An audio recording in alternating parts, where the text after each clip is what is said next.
সেনাবাহিনীর হাতে দ্বিতীয় ক্যাম্পাসের কাজ হস্তান্তর সহ 3 দফা দাবিতে জাবির প্রধান গেটে তালা ঝুলছে।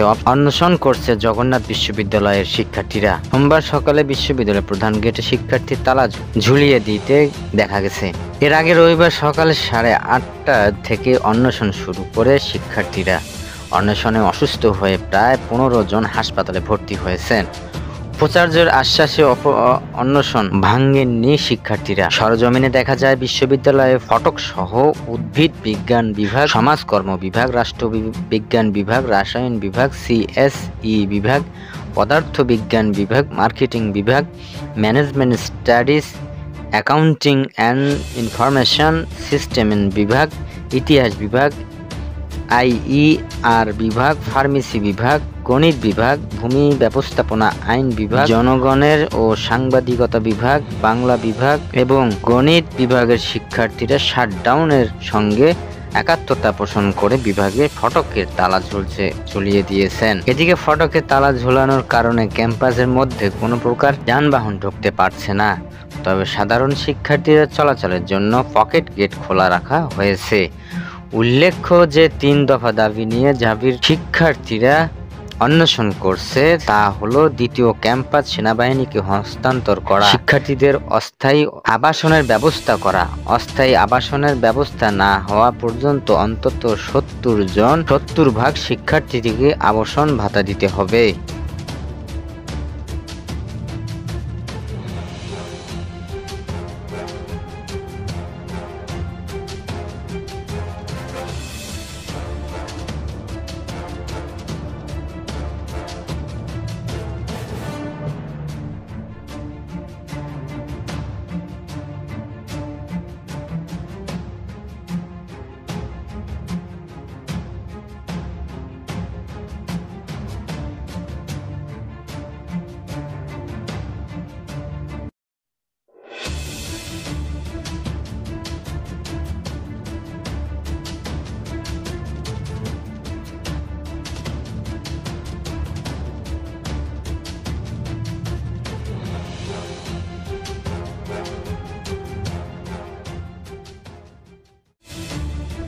ছাত্র জনতার আন্দোলনের মুখে প্রধানমন্ত্রীর পদ থেকে পদত্যাগ করে গত বছর 5ই আগস্ট ভারতে পালান আওয়ামী লীগ সভাপতি শেখ হাসিনা।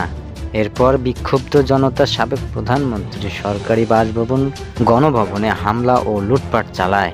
সেই বাসভবনে ধুলা আর ধ্বংসস্তূপ শেষে মধ্যেই পাওয়া গেল যুক্তরাজ্য লেবার পার্টির মন্ত্রী টিউলিপ সিদ্দিকের লিফলেট বা প্রচারপত্র। টিউলিপ ব্রিটেনের লেবার মন্ত্রী সভার সদস্য। তিনি economic secretary to the treasury and city minister হিসেবে দায়িত্ব পালন করেছেন। তার কাজ যুক্তরাজ্যের অর্থবাজারের ভেতরে দুর্নীতি সামলানো। তিনি বাংলাদেশে ক্ষমতাচ্যুত প্রধানমন্ত্রী ওই আওয়ামী লীগ সভাপতি শেখ হাসিনার বোন শেখ রেহানার মেয়ে। টিউলিপের বিরুদ্ধে হাসিনা সরকারের দুর্নীতি থেকে সুবিধা নেওয়া অভিযোগ উঠেছে। গত শনিবার দ্য টাইমস হাসিনার বাসভবন গণভবনে প্রবেশের অনুমোদন পায়। সেখানে গিয়ে অন্যান্য জিনিসের সঙ্গে টিউলিপের প্রচারপত্র দেখতে পায়। গণভবনে বহু কক্ষ রয়েছে, 18 একর বাগানও রয়েছে একটি লেগও।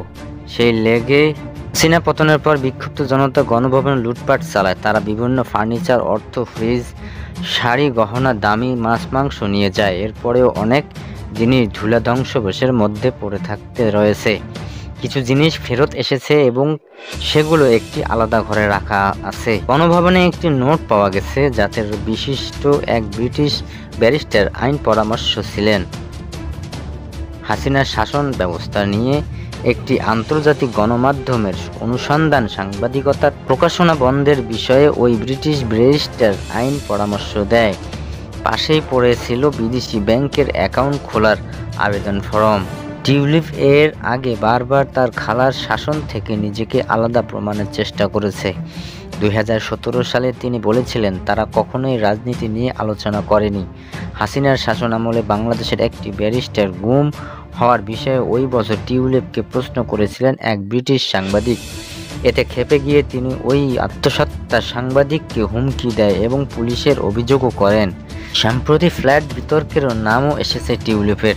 যুক্তরাজ্যে একাধিক ফ্ল্যাট ফ্ল্যাট তিনি বা তার পরিবার হাসিনার রাজনৈতিক সংগঠিত ঘনিষ্ঠদের কাছে থেকে পাওয়া বিষয়টিও সামনে এসেছে। বাংলাদেশেও টিউলিপের বিরুদ্ধে দুর্নীতির অভিযোগে তদন্ত চলছে। এমন পরিস্থিতিতে তার পদত্যাগের দাবি উঠেছে।